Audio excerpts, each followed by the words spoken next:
Primer de tot, agrair al FOCAP la seva imprescindible labor i agrair a la CESCA que me convides a participar. Ya sab que es difícil dirle que no. Voy a pasar a castellano. Tengo un problema y es que había hecho todas las anotaciones en catalán. Entonces, seguramente iré también traduciendo un poco como Yona y no saldrá todo tan fluido como esperaba. Bueno, gracias por acercarme este libro, ¿no? Que la verdad es que lo desconocía, y hacer un poco de retorno, ¿no? de la experiencia que ha sido leerla. Bueno, en mi caso se me invitó más a hablar sobre también la experiencia como estas nuevas generaciones rurales, ¿no? De alguna forma, que a lo mejor ya no tan nuevas, pero bueno. Entonces, en este sentido, pues la verdad es que me ha enriquecido mucho leerlo y me ha aportado tanto contenidos como, de hecho, cuidados, ¿no? y emociona leerlo e identificarte en situaciones que has vivido y que a lo mejor no has compartido o que como muy íntimas, ¿no? Me ha entusiasmado el libro porque pone en valor los aspectos más sutiles de nuestro trabajo y de la atención primaria y seguramente los menos evaluados, pero con un mayor impacto, ¿no? Prestigiando nuestra especialidad, dándonos un poco de amor propio que nos falta, o como mismo a mí a veces me falta, y sobre todo en este mundo sanitario que ya sabemos cómo es y que luego describiré un poco más. A la vez que pone, ¿no? esas dudas, esas reflexiones, esas intuiciones que seguro que muchos compartimos o que nos hemos llevado a casa, pues las hace precipitar, ¿no? Y las describe de una forma brillante. También como hacía en el caso de John Berry, ¿no? Y sobre todo, como conclusión de la experiencia de leer el libro, creo que construir un imaginario común, ¿no? Que creo que es muy necesario porque no están en las universidades y muchas veces tampoco en la especialidad, y de cómo es y de cómo se sustenta la atención primaria que queremos y que luchamos o defendemos. Bueno, y hablando de mi experiencia y de un poco por la sincronía, ¿no? Con la doctora contemporánea, bueno, también leer la fase del COVID, ¿no? Que también se explica, ¿no? Por ejemplo, pues la verdad es que también me mueve bastante. Personalmente leer este libro, ¿no? A diferencia de Un hombre afortunado y el de Sasa, digo, esa coincidencia, ¿no? Con la protagonista, en un contexto de unos miedos, de unas inquietudes, de unos anhelos similares que le han llevado seguramente a trabajar en ese entorno y no en otro. De hecho, lo describe muy bien, ¿no? Cuando explica las experiencias en el hospital, ¿no? Y cuando intentaba trabajar en el hospital y cómo se siente tratado. Quería compartir con vosotros un breve análisis del contexto, ¿no? Que condiciona esa decisión y que condiciona la medicina rural hoy en día. Y me ha gustado la parte de Iona porque en parte ella también ha entrado bastante en esto, ¿no? Hay un contexto social que hay un fuerte cambio de la escala de valores comparando un poco con la época de Sasa, del primer libro. Hay un cambio de escala de valores, un mayor individualismo, más hedonismo, se da más valor a la conciliación, familia-trabajo, personal-trabajo, o por ejemplo hay otros aspectos positivos como que se da más valor, y sobre todo después del COVID, al contacto con la naturaleza y otros temas, ¿no? Pero a la vez también hay una expansión del sistema capitalista, neoliberal, a un sistema más deshumanizador, un sistema más tóxico, también por el cambio climático. Y por ejemplo en los pueblos, pues primero se eliminó la economía ancestral, familiar, etcétera, ¿no? Y se vaciando los pueblos de personas al dejarlos sin sustento económico, y ahora por ejemplo en nuestra zona, mi zona por ejemplo pues el Pirineo, pues se está dejando, y algo que quedaba, que eran las casas, pues están yendo al turismo rural y la gente, la poca que quedaba se tiene que ir, o la gente que quiere venir no puede venir porque no hay acceso a la vivienda por el tema del turismo rural y Airbnb, ¿no? Entonces se está volviendo como también describe en el libro, y bueno, esa parte era me interesaba mucho la parte de que describe como que se está volviendo un parque temático, ¿no? Un resort dentro del gran resort que es España, ¿no? En el sur de Europa, ¿no?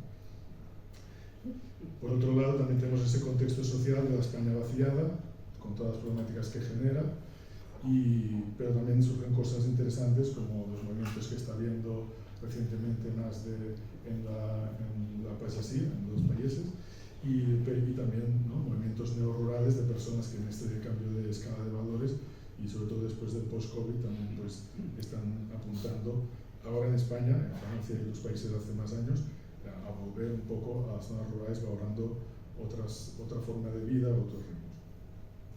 También tenemos un contexto sanitario, aquí en España y en Cataluña en concreto, pues ya lo sabéis, pues que hablar aquí con vosotros, que sabéis, bueno, sois mucho más expertos que yo, pero hospitalocéntrico, con mucha pública, cada vez hay público, pero con mucha privada y cada vez más, en una atención primaria que yo en catalán había puesto hasta dormida, pero bueno, convaleciente, ¿no? O sea, después de varios golpes, y un poco que no sabe cómo actuar y despertarse, porque me niego a decir como algunos que están muertos, ¿no? Que está agonizando.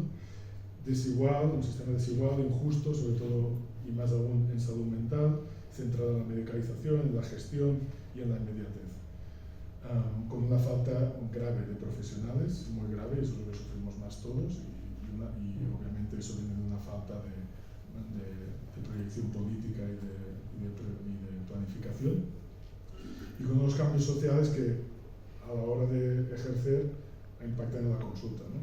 La percepción de la salud ha cambiado mucho, un mayor envejecimiento, una mayor cronicidad, mayor fragilidad, las expectativas del paciente, usuario, ciudadano.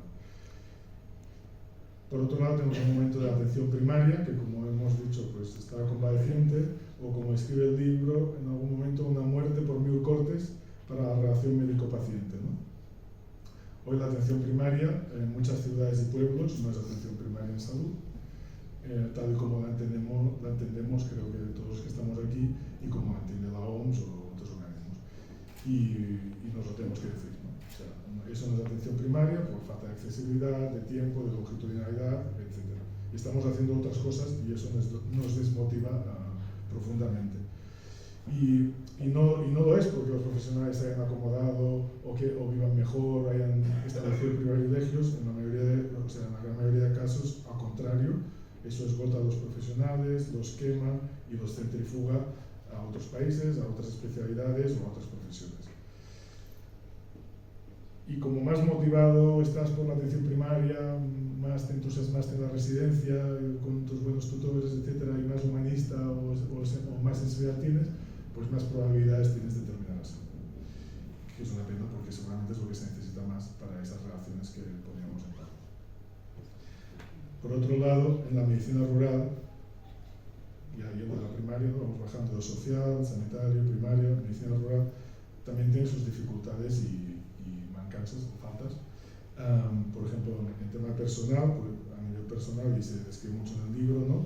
La dificultad de marcar límites entre el trabajo y lo personal, entre médico, vecino, amigo, ¿no? Esa intimidad y esa distancia, especialmente en el tema que se ha comentado antes, por ejemplo, de las ITs, ¿no? de las incapacidades temporales, o en caso de pacientes más complejos o momentos más difíciles, ¿no? La verdad es que a nivel personal esta parte cuesta mucho, no sé si también es compartido. Y luego más sistémico hay un mayor impacto de la falta de relevo, ¿no? Y de cobertura de falta de suplencias, ¿no? De ausencias. Eso es lo que tiene más relevo hay más impacto en nuestra práctica. Cuando eso está bien cubierto, todo funciona. Falta contacto con eso que comentaba antes, ¿no? De la medicina rural en la facultad, o sea, practicum, que ya costó que se introduciera, ¿no? en el practicum de atención primaria, pues normalmente sucede siempre en zonas urbanas.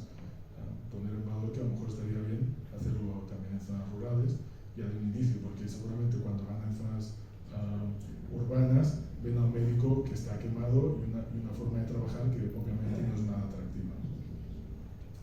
Y también eso en la residencia, que por suerte ha habido un cambio interesante, ¿no? Justamente hace poco, y la rural es obligatoria, la rural va a durar 2 meses, ya veremos cómo gestionamos. Nosotros, por ejemplo, tenemos un problema grave de que no tienen dónde alojarse, está pasando como en otras zonas, ¿no? Que siguen pagando el alquiler aquí, pero luego tienen que pagar otro alquiler allí altísimo, entonces es inviable y estamos pidiendo colaboración para solventarlo, por ejemplo, ¿no?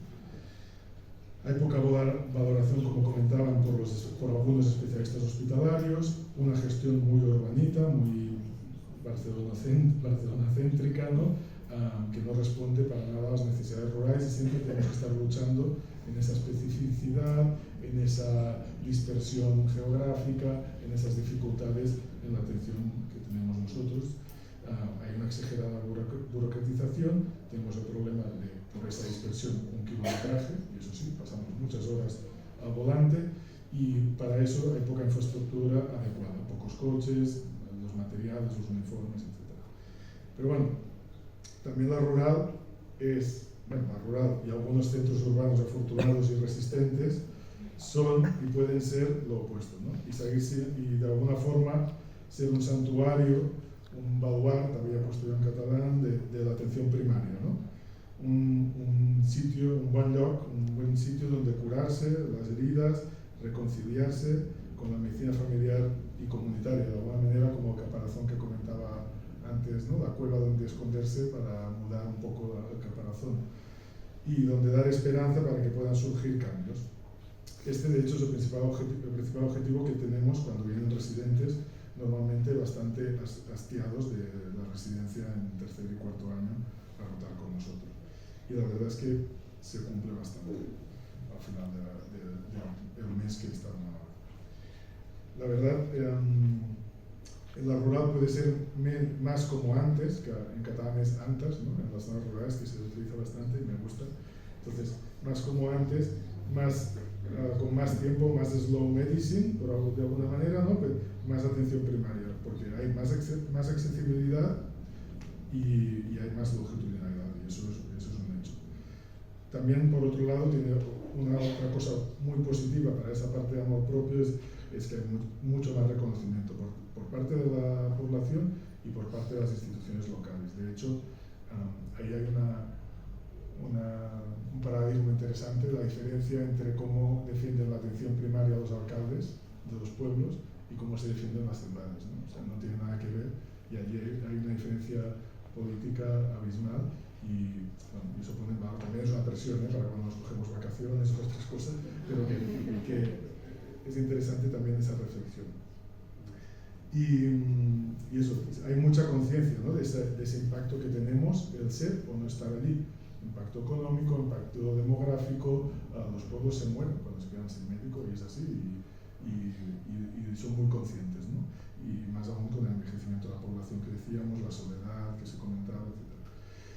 Bueno, también cosas positivas que tiene hoy en día la rural, o alguno de estos casos, pues que quizás tampoco, en nuestras zonas, por ejemplo, más rurales, las más apartadas, no las capitales de comarca, no hay privada, tampoco hay alternativa. Eso también hace que se ponga más en valor nuestra función. Y por otro lado está el conocimiento del cupo y esa relación, ¿no? que tan estrecha, la alta confianza y la complicidad que te permite que si sale una urgencia te dejas a la gente allí y perfectamente lo entienden, o si os haces postergar la visita al próximo día no hay ningún problema porque lo ibas muy mal, o te lo proponen ellos mismos, etc. ¿no? Y esa parte la verdad es que se agradece mucho, y sobre todo cuando has vivido la experiencia como mía en Urbana, muy diferente, ¿no? Te sientes seguro y respetado, cosa que también en la Urbana no he sentido, ¿no? Sobre todo la seguridad personal, algo de integridad física y todo, o sea, como sabéis. Y en general, siempre habrá excepciones, tienes mayor autonomía, como comentaba, ¿no? Al estar lejos tiene también sus cosas positivas, y tienes más tiempo. A ver, como decíamos, si no hay bajas, ¿no? Y se cubren. Y tienes tiempo para las consultas sagradas, para formarte, para desenvoluparte, para revisar esos pacientes que te has quedado con dudas o que te has quedado porque te han llamado la atención. Es un sitio, de hecho, donde se trabaja, donde la comunitaria también la trabajamos en equipo, pero es que en parte surge sola, ¿no? En ese día a día, hablando en el bar, hablando con el alcalde o comentando cosas con los vecinos. Y creo que esa parte ya dice mucho, ¿no? Y tampoco quería decir que todo es como antes, porque todo esto que decíamos era un poco lo que tenía Sasa, pero también hay cosas positivas de lo nuevo, ¿no? Para bien de la rural. Ahora, por ejemplo, tenemos una profesión que es más feminizada, ¿no? Comparado con antes, que ya no hace falta un médico superhéroe, como decíamos, omnipotente, que además tiene que ser médico de familia, cirujano, obstetra en una urgencia o intensivista en el traslado sanitario. Por suerte esto aquí ya no pasa y solo tenemos que saber, y eso lo repetimos mucho a los residentes, bueno, dar la respuesta necesaria hasta que venga el transporte sanitario, ¿no? No ponerse esta expectativa sobredimensionada porque hace que dé miedo.